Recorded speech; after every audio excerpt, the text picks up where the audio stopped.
अस्सलाम वालेकुम, my name is doctor Kholood Imran. मैं उम्मीद करती हूँ आप सब खैरियत से होंगे।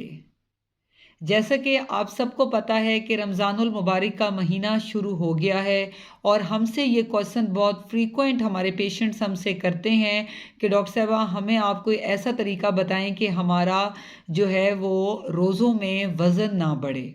मैं आज आप लोगों को वो डाइट प्लान बताऊंगी जिस पे ना सिर्फ आपका वज़न मेंटेन रहेगा और अगर आप मेरी बातों पे अमल करेंगे तो 8 से 10 किलो वज़न भी आपका बाआसानी कम हो जाएगा। ये मैं सब बातें आपसे आगे चल के करती हूँ। सबसे पहले आप मेरे चैनल को लाजमी सब्सक्राइब कर दें और बेल आइकन पे क्लिक कर दें।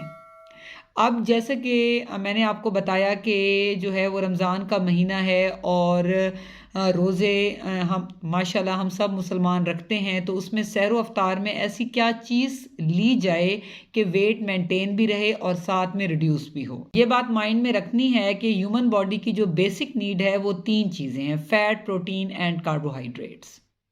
अब सहरी में सबसे पहले आपने एक रोटी लेनी है, उसके साथ आपने लाजमी एक अंडा, एक एग का यूज़ करना है।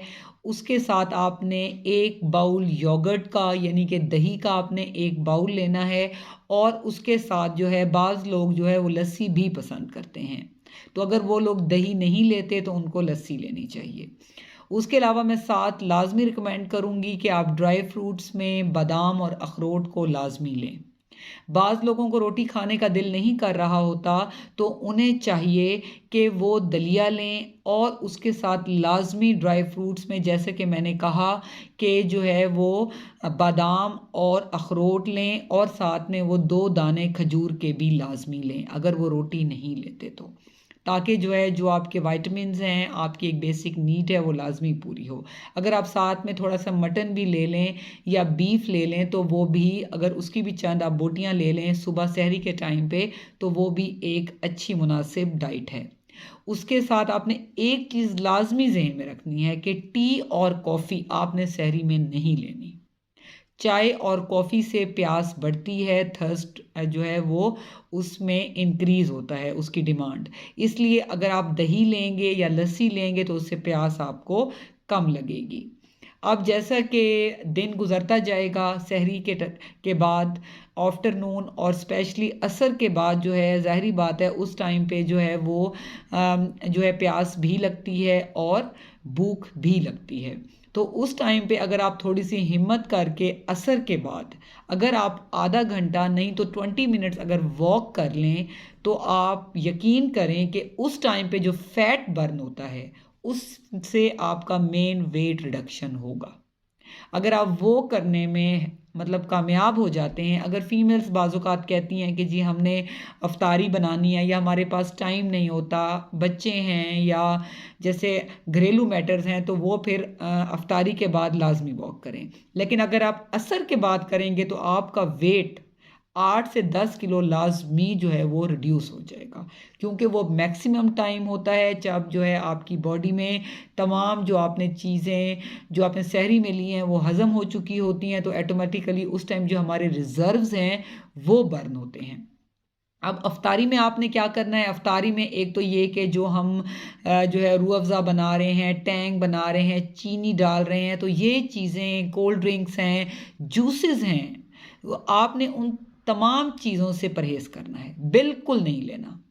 उसके अलावा जो आजकल समोसों पकौड़ों का ट्रेंड है वो भी आपने बिल्कुल नहीं लेना। तो आपने अफ्तारी में क्या लेना है, आपने अफ्तारी में स्ट्रॉबेरीज़ का जैसे अब सीज़न है उसको आप मैश करके यूज़ कर सकते हैं। उसके अलावा आप पीच का जूस, आड़ू का जूस बना सकते हैं, बहुत हेल्दी है।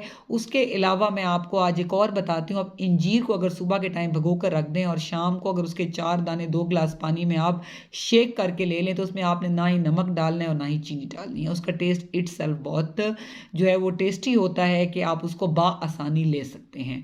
तो आपने ऐसी चीज़ें जो है कोशिश करनी है कि फ़्रेश जूसेस लेंगे और साथ में आपने फ्रूट चाट लेनी है, फ्रूट्स लेने हैं। उसके बाद ज़ाहिरी बात है मगरिब की नमाज़ होती है और नमाज के बाद आपका फिर क्या डाइट प्लान होगा, उसमें आपने एक रोटी लेनी है, साथ में आप मटन ज़रूर लें। फ्राइड चीज़ों से परहेज़ करें, अगर बहुत दिल करे तो आप एक आध ले सकते हैं पीस। लाइक अगर आपका समोसा पकोड़े का भी बहुत दिल कर रहा है, समोसा तो मैं बिल्कुल मना करूँगी, जो पकोड़ा है तो उसका आप एक पीस ले सकते हैं, या इसी तरह आप चिकन का एक पीस फ्राइड आप ले सकते हैं। लेकिन आपने ज़्यादा नहीं लेना, वरना आपके पूरे दिन की मेहनत ज़ाया हो जाएगी।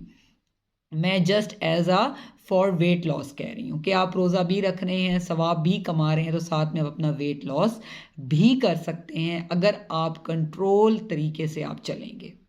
तो मैं उम्मीद करती हूँ कि जैसा कि मैंने आपको बताया आप इसमें ख्याल करेंगे। हाँ, मैं आपको एक बात बताती चलूँ कि पूरा दिन पानी ना पीने की वजह से जो डिहाइड्रेशन होती है, उसके लिए अगर रात को आपने कोशिश करनी है कि मैक्सिमम पानी पीना है, और आपने अफ्तारी के बाद भी ज़रूर वॉक करनी है। जो लोग असर के बाद नहीं कर सकते वो इशा के बाद आधा घंटा लाजमी वॉक करें, ताकि जो खाना उन्होंने खाया है वो हज़म हो जाए। उसके दो फ़ायदे हैं, एक तो वेट लॉस में फ़ायदा होगा, दूसरा ये कि सहरी के टाइम तक आपका खाना हज़म हो जाएगा और आप एक अच्छी हेल्दी सहरी कर सकते हैं। तो आप मेरी इन बातों पे अमल करें, ताकि जो है वो आपका जो है वेट मेंटेन भी रहे और वेट लॉस भी हो। मेरी तरफ से दोबारा आप सबको बहुत बहुत रमज़ान मुबारक। Stay safe, stay healthy. Thank you so much. Allah हाफिज़।